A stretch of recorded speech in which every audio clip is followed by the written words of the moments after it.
Hello, everyone, and welcome back to the QT2 Systems podcast, 10 Tips to Crush Your Next Triathlon. In this series, we've been having our coaches come on to talk about their areas of expertise.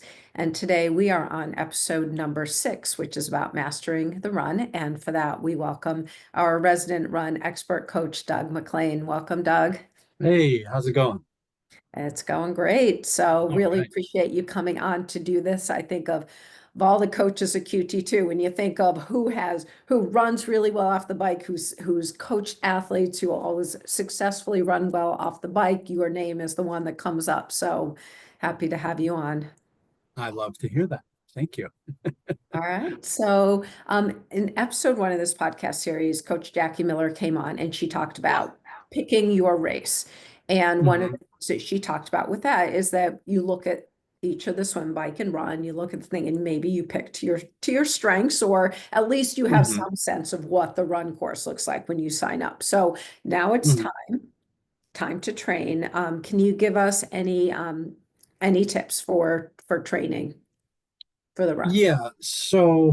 Um, at its core, I'm going to say one thing that Ironman running is about, and then I'm just going to go off on 17 tangents, but just stick with me. Um, and this is something that Tim kind of, I think it's something I inherently knew, but then Tim and Jesse kind of like put a name to it. Ironman running is about durability. That's it. End of story, full stop. It's not about speed. It's not about, I don't even know what other things you can come up with. It's about durability. And it's about that. And what I mean by durability is, obviously that there are a few components to it. There's kind of the sustainability of fueling yourself. That's a part of it. There's the mental aspect of breaking up the run in your head and handling it well so that it doesn't overwhelm you, and also the confidence component. And I'll get into all of these. And then also just the pure physical strength component.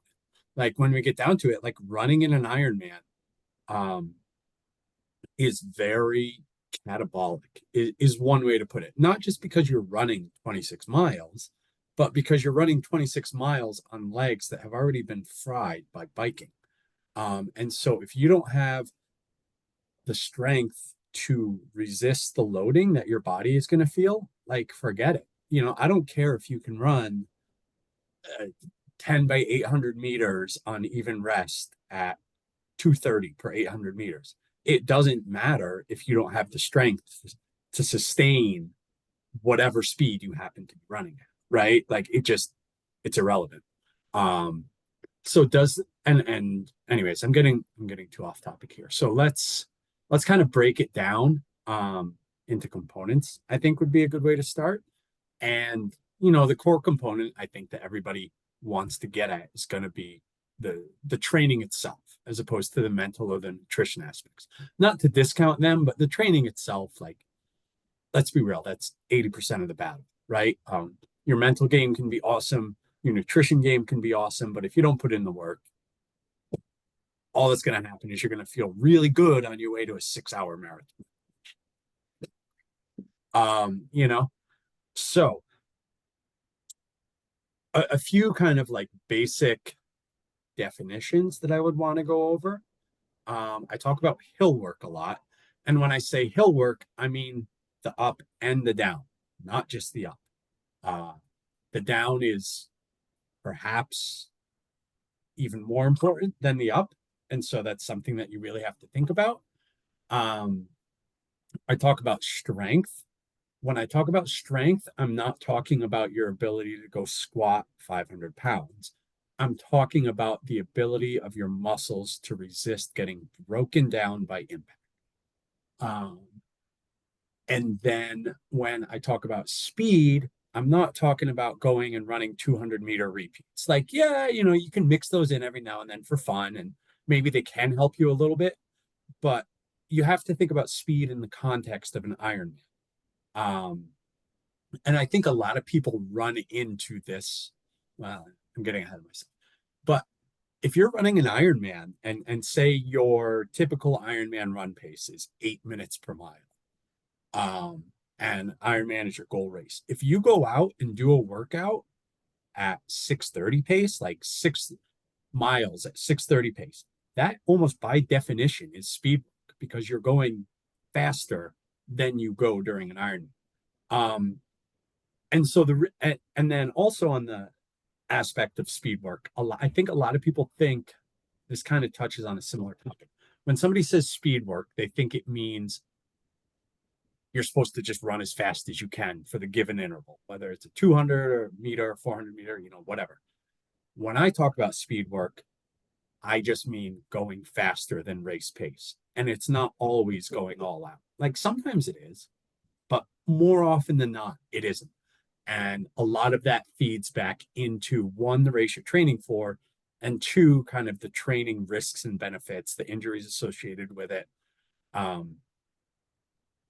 The idea of if you go out and run really hard and do 1,000-meter repeats or whatever, maybe you can have a banging workout, but you are trashing your legs, which is A, increasing your injury risk, and B, you might be out of commission for you can train the next day. You can wake up and have 6 cups of coffee and get in some kind of a workout, but it's not going to be the same quality as if you dialed it back 5%. And it's the idea of your Ironman legs are determined by the body of work, not by any one individual workout. And so if you do some hero session where you just wreck yourself on 1,000-meter repeats, you might not get effective training done for another 4 days. And then you've just lost 4 days where you could have been applying meaningful stress. But anyways, so I've gotten ahead of myself. So those are kind of my basic definitions. And when you get down to it, how you want to get ready for the run is just, you want to prepare your legs to run when they are in terrible shape. And you want to build the confidence to know that you can run when your legs are in terrible shape. And when I say terrible shape, I mean fatigue, torn up, and any type of ugly feeling you can feel in your legs when you're running. That's what I'm talking about. And so there are a few ways we can do that. One is by running off the bike. Obviously, I think that absolutely needs to be a staple of any Ironman training program. Say you're doing 5 runs a week. I would say at a minimum, 2 of those runs should be off the bike.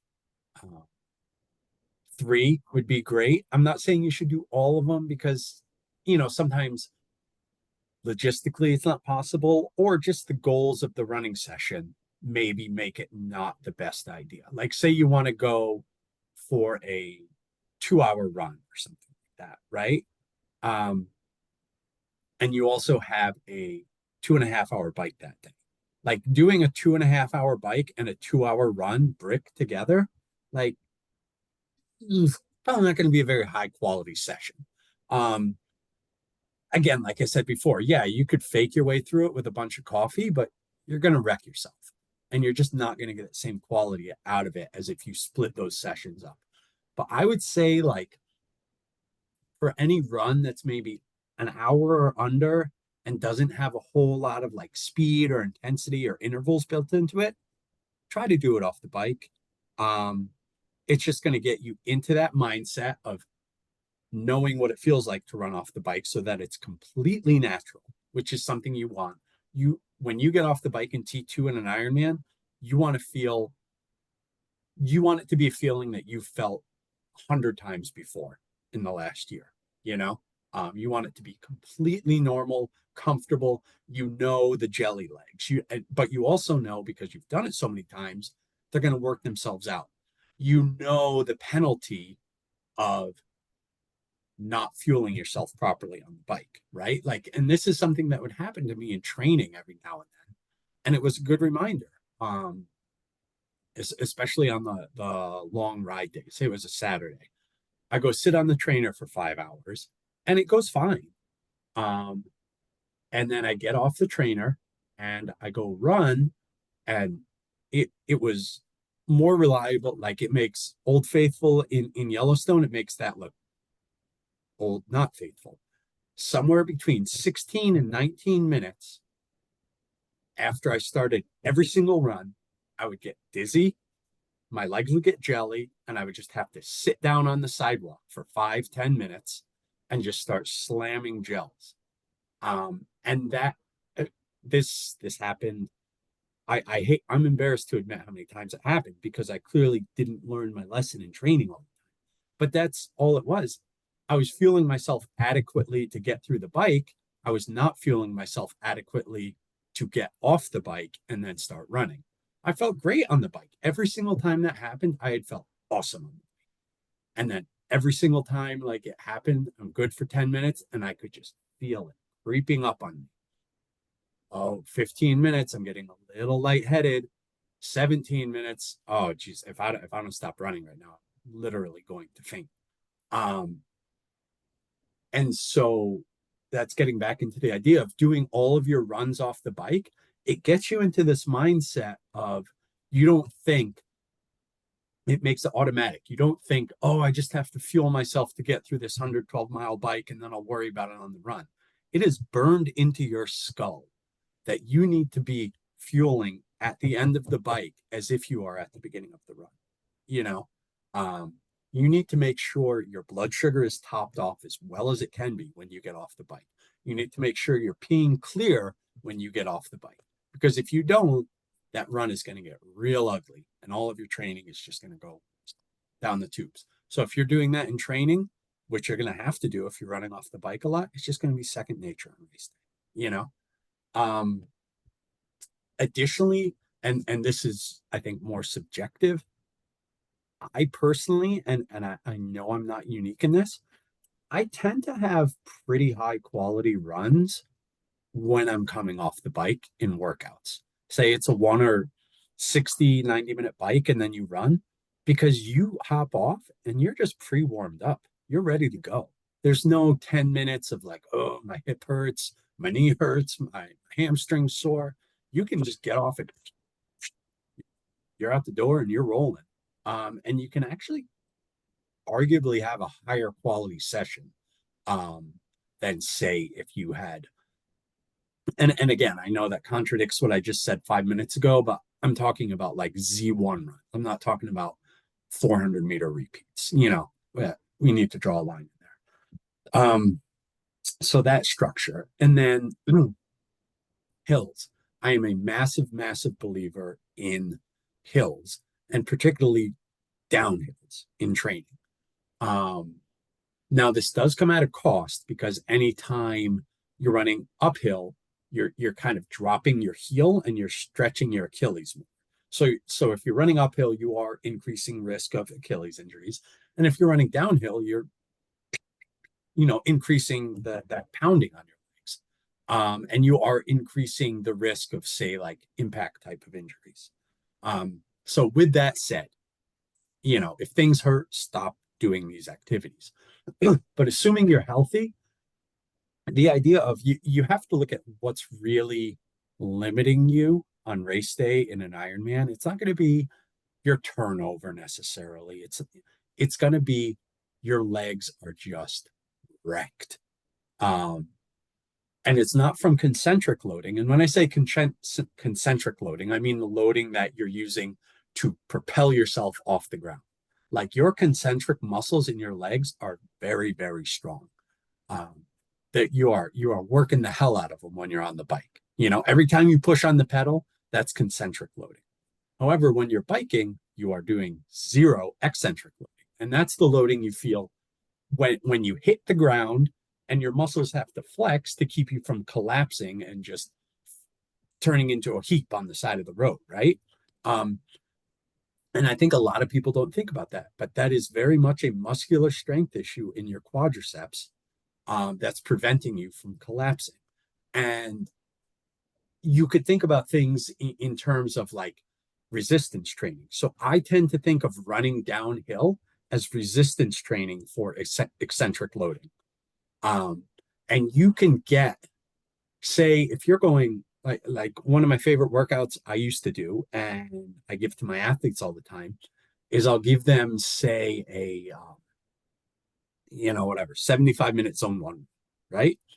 But I will say, make it hills, and don't make it like all up and then flat or whatever. The specific guidance in there is get as much up and down as you can. The more like do it is, the better. Um, and the idea is you could arguably pack as much eccentric loading into a 75-minute hilly run where you're including downhills as you could into, say, I'm just making up numbers, for example, as like a 2-hour run on flat ground. And that really matters on race day because you're building up that strength, you're building up the resistance. And when it comes to race day, it doesn't matter like the guy who has these like 6 Strava files where he's ripping off, 75-minute zone 1 runs on flat terrain at 6:20 pace. It doesn't matter because his legs are a pile of goo by mile 19 because he's not prepared for that eccentric loading, right? Whereas if you can do a zone 1 run, say your zone 1 pace on flat ground is again 6:45, but you've been doing your hill work, you have that resistance to eccentric loading, and so that eccentric loading is not wrecking you on race day, and you can just keep humming along, and it's going to pay off every single time. And anyone who's been an Ironman and anyone who's fallen apart in an Ironman, they know the number one thing killing them on their Ironman run performance is that their muscles are just smoked. Like you can't walk up the stairs, you can't walk down the stairs after the race. Like that's not lactic acid, that's not fueling, that's just your muscles are torn apart. So the more work you can do to prevent your muscles from getting torn apart, the more you're just going to be able to sustain speed in an Ironman. And in any running race from 100 meters up to 100 miles, it's not, people say it's about going fast, but you run enough and it's not about going fast, it's about not slowing down, right? Like that was Usain Bolt's big thing. That's why he was awesome at 100 meters. Not because he had better top end speed than anyone else, it's because he just slowed down less than everybody else.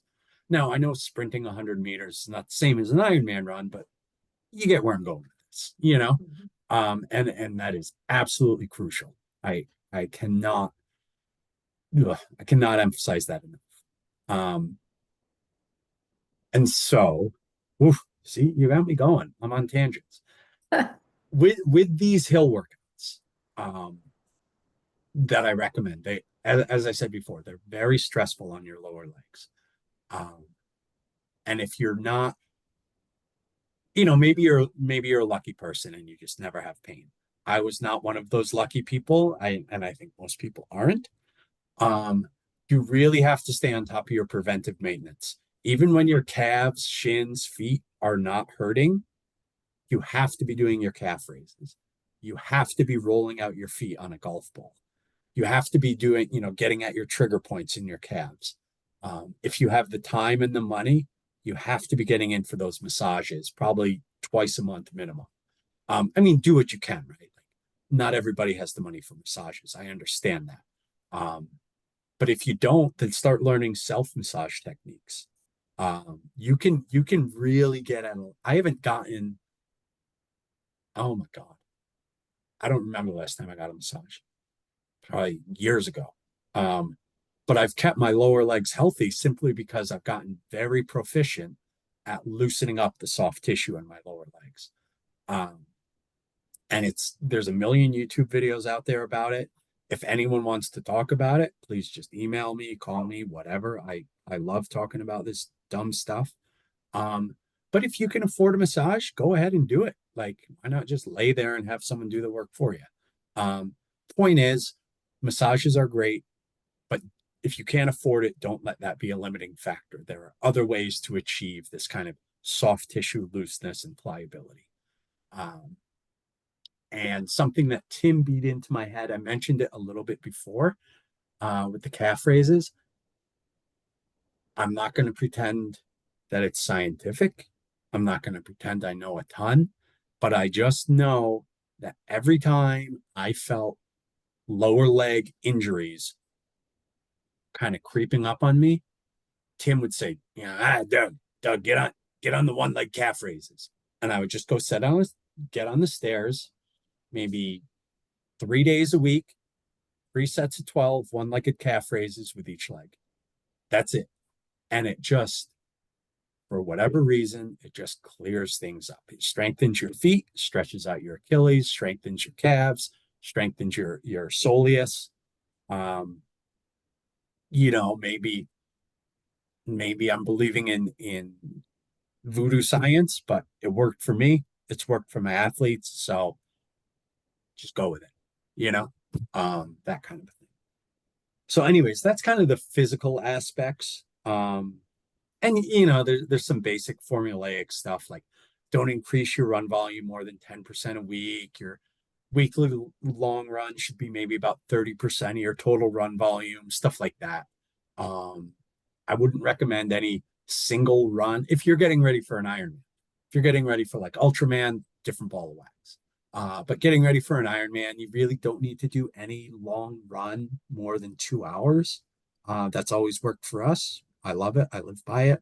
That's not to say, now you can have a day with more than 2 hours of running, but then you're getting into split runs, like 75-minute run in the morning, go do whatever, 75-minute run in the afternoon, stuff like that. And we would generally go up to a 3-hour split run. So 2 90-minute sessions. And that was generally the biggest, no, not generally, that was the biggest run I ever did in the build-up to an Ironman. And I think across QT2, that's pretty, it would be weird. Maybe there were some people who did split runs longer than 3 hours, but I can't think of who they were. But I'm sure maybe it happened. And I think our results on the run course kind of speak for themselves, No, I should make one caveat. If I had an athlete who I would say I know they're just going to go run a 4:30 marathon, 5 hour marathon,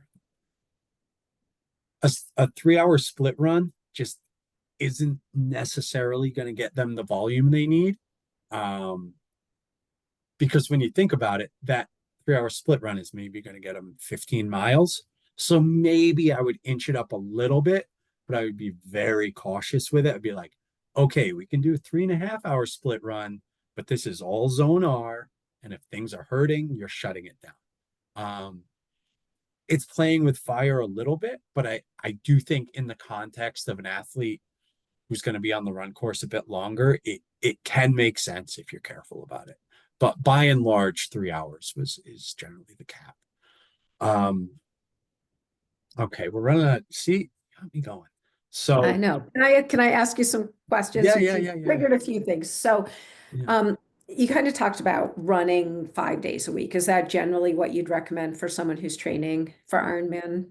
I If mean, they as with can everything, go there's a around? million Yeah. exceptions, but I think that's a good starting point, assuming you're healthy and have the time for it, all those kind of things. That's just generally worked well for me. It's worked well for my athletes. And within that, depending on the time of the year, you're going to maybe distribute that differently.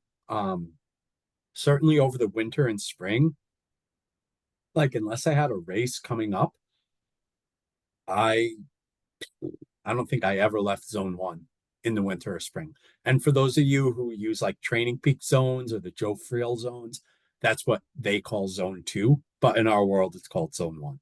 And for the super basic definition, it's approximately your Ironman running.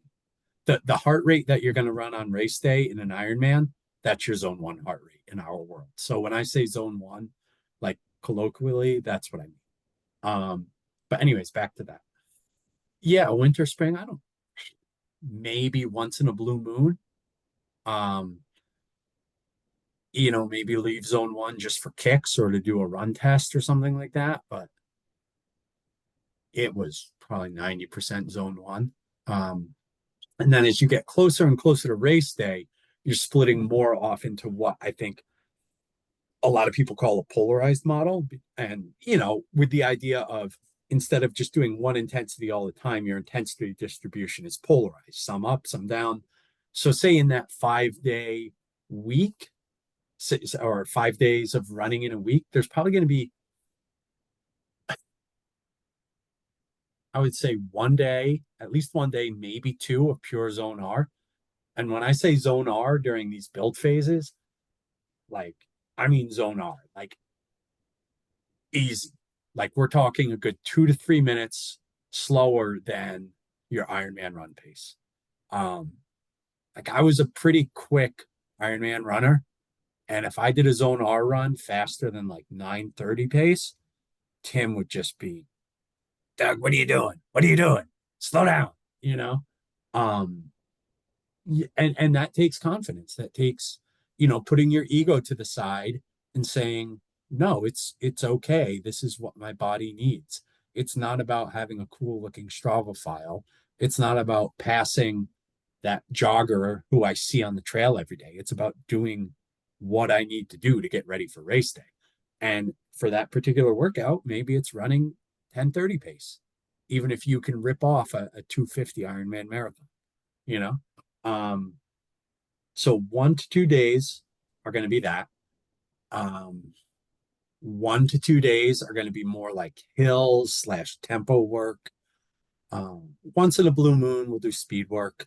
But as I said before, I just don't think there's a ton of utility in going out and ripping off hard 800s. There is a time and a place for it, but it's, that's the icing on the cake. That's not the cake that you're baking. That's just a nice little touch that you can add on to it. And then that leaves one day where it's going to be, your traditional long run. And that, depending where you are in the training cycle, and that long run is going to be predominantly zone one, maybe add on a little zone two at the end of it, but it's predominantly zone one. So yeah, in that 5 day training span, your distribution is going to be 1 to 2 days of zone R, 2 days of hills or tempo, and then 1 to 2 days of zone one. You're kind of like that zone one and the zone R, you're kind of titrating them up and down to see what works for you the best. But yeah, that's about like a lot of people say, there's no secrets. I'll tell everybody exactly how I trained. I'll tell everybody exactly how my athletes train. I don't care. Like, but the devil is in the details, and the gains come from the consistency, not from just knowing what a generic good training plan looks like. Um, so yeah, that's that. So, I mean, I'm hearing you say that you should do the hills even if your race itself is pancake flat. You should still be Yeah. training. Oh, absolutely. Absolutely. I train the same terrain regardless of what the race is going to be. That durability is gonna, yeah, here's the way I would look at it. Durability that you get from running hills is going to help you on every single race course. And then it's going to help you even more on the hilly race courses. But there's still absolutely advantage and aid from doing that on flat race courses. Absolutely. I don't really like, the only way I would do, like, say, a run course specific training is in the opposite direction. If it was like, say, a mountain run, then maybe I would have someone go run technical trails, or say if it was a really extreme climbing environment, like, one of those Norseman type of races where it's, I don't know exactly, like 200 feet per mile of climbing, or just something silly like that. Then yeah, I would tweak the training to account for that. But your standard Ironman run course, which is going to be anywhere from flat to maybe like on the high end, maybe you'll see 70 feet per mile climbing at somewhere like a Placid or something like that. The hill distribution for training for those, Ironman Florida, Lake Placid, in my book, it's the same. All right, let's just shift gears quick to Mhm. race day now. You've Mhm. trained, done everything, so you followed every rule. How do Yeah. you take advantage of that on race day? Well, as we said before, you've been a good athlete and you've done your transition runs and you've nailed your nutrition on the bike, um, one of those sayings um, that you really keep in the back of your mind, there's no such thing as a good bike if it's followed by a crappy run. Because if you have a crappy run, it probably means you screwed up the bike. So it was, I don't care how fast you went. If your run is crap, it means probably means you screwed up the bike. So even if you set a bike course record, it wasn't a good bike. Because you set yourself up for failure, right? So a guideline, um, a few guidelines that I kind of live by. Uh, Always go out easier than you think you should. Always, always, always. And the hotter it is, easier you should go out. Absolutely.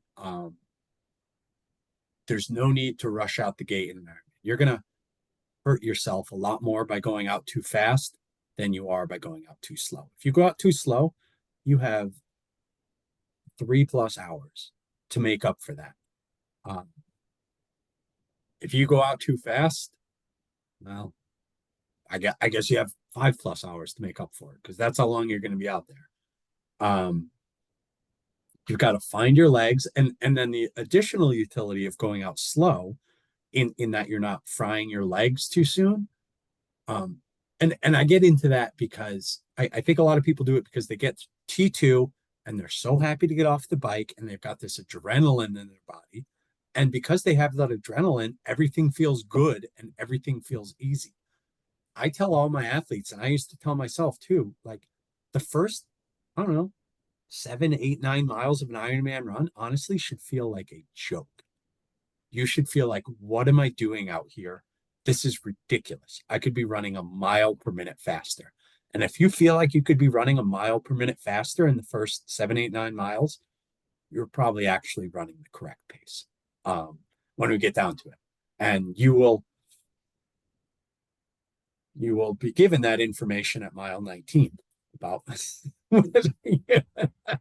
did it properly early. But also what you're doing early is by going slow, you are allowing, because digesting food, it's a sliding scale. Like the lower intensity you're working out, the more you can digest. Higher intensity you're working out, the less you can digest. It's just how your blood flow works.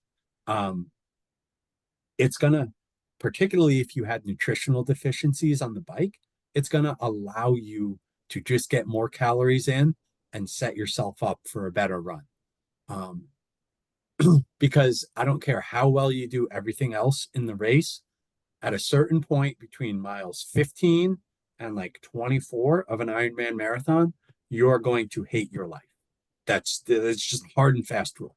You're going to question everything you've done. You're going to be swearing at everybody you know, like internally.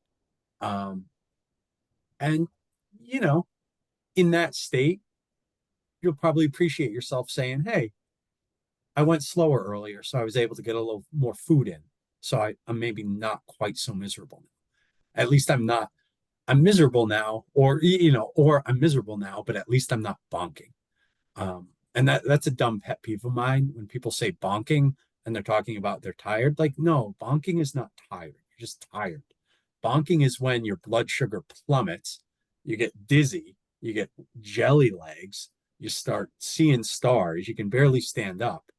Um, and that's purely a product of fueling. So, anyways, if you want to fuel yourself properly to be set up for mile 20, helps to go slow earlier on so you can get those calories down, you can get that fluid in.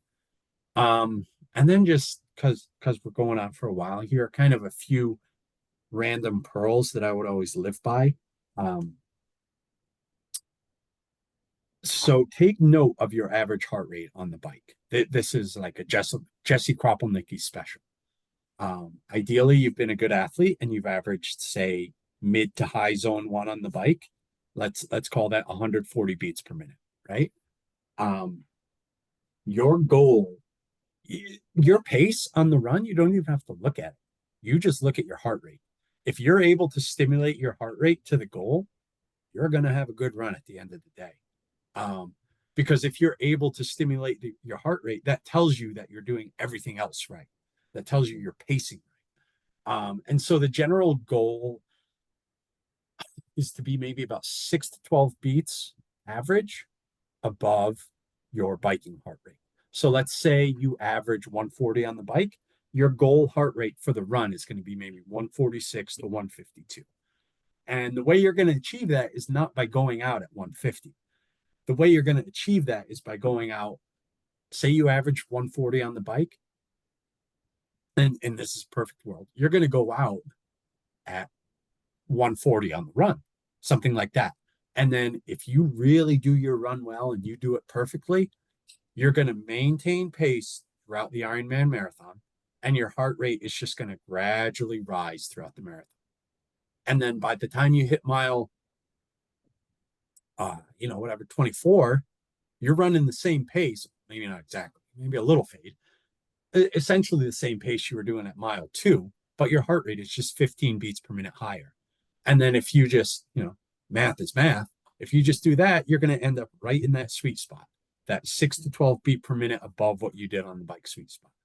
And Jesse used to always say, and I believe it, and Tim said it, if you want to look at somebody's Ironman run, you don't even have to look at their run splits. You just look at their heart rate file. And if they were able to continually raise their heart rate, or at the very least just hold a steady heart rate throughout the run, nothing else matters. You know they had a good run. And that's it. Yeah, looking at pace and time is fun, but that's ultimately not what determines whether you had a good run or not. It's whether you were able to whether you were able to have your legs be awake enough so that your heart needed to beat at this 150 beats per minute or whatever to supply your legs what they needed to get you down the course. Like, it's like your heart rate. Oh God, we're getting into ridiculous theory. Your heart rate is not a driver. It's a lagging indicator, right? If you're walking, your heart rate is not low because of some decision you're making. It's because that's all your legs need to be able to walk. They only need your heart to go 90 beats per minute or whatever. Your goal is to make your legs go fast enough so that your heart needs to go that 150 beats per minute or whatever. And I think thinking about it that way, which is almost backwards to the way a lot of people think about it, I think it puts it in a really good context and helps boil down the exact goal that you're trying to achieve. And so that's kind of where we're going with intensity. At the end of the day, zone 1 on the bike, zone 1 on the run. If you do that, you're probably going to have a pretty good race. And then as far as troubleshooting goes, you've been, just little things along the way. You've been slamming Gatorade and whatever on the bike. If you want to drink Coke or water on the run, that's fine. Just do it. Drink whatever is going to get you to drink. That's what I say. Like, if the thought of Gatorade is so repulsive that you just don't drink at an aid station, then that's pretty dumb. Then it's dumb to not drink something else. Because at the end of the day, like, yes, we recommend you drink Gatorade, not because there's anything magical about it, but just because it has fluids, it has sugar, and it has sodium. And that's what you need. But if you can get your fluids and sugar and sodium, if you can get those macros in some other way, like, that's fine. Who cares? I doubt I ever had any sports drink or Gatorade after like mile 10 of an Ironman marathon, even though my race fueling plan said have it. I get to the point, I'm like, no, just no, I don't want this. So, hey, hold on, sorry.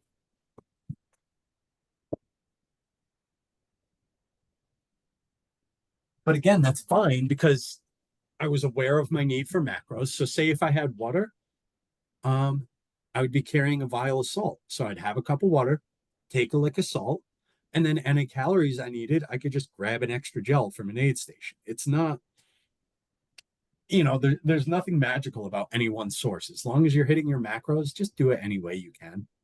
And I tell my athletes, be greedy at the aid stations. They are there for you. They have plenty of supplies. And they're there to help you get through your day. If you need water, if you need to power walk, get it. Get Coke in your mouth, water on your head, whatever you need, just take it. If there's ice available, absolutely take it, unless it's like 50 degrees outside. But if it's like any, even 70, which people maybe wouldn't necessarily consider hot, that sun and that temperature is still impacting your performance. If you can get ice under your hat, if you can get ice down your shorts, that is going to help you. Get it. Yeah, it's going to melt, but it'll cool you down for 3 or 4 minutes, and you'll be, a third of the way, half the way to the next aid station. You can get it again. So just be greedy at the aid stations. Even if you don't want to drink, still dump some water on your head. If nothing else, it just kind of wakes you up, makes you feel a little bit better. Maybe get some of the salt off you, some of the pee off you, whatever. And then as far as fueling goes, we do have a fairly regimented fueling plan, but as I always remind my athletes, that is a minimum. If you're hungry, get more. If you're hungry, it's your body telling you that you're running out of sugar. And if you want to maintain this intensity, you better give them more sugar, right? So just get more. Don't feel beholden to it as a minimum. Don't feel beholden to it as a maximum. That's what I'm trying to say.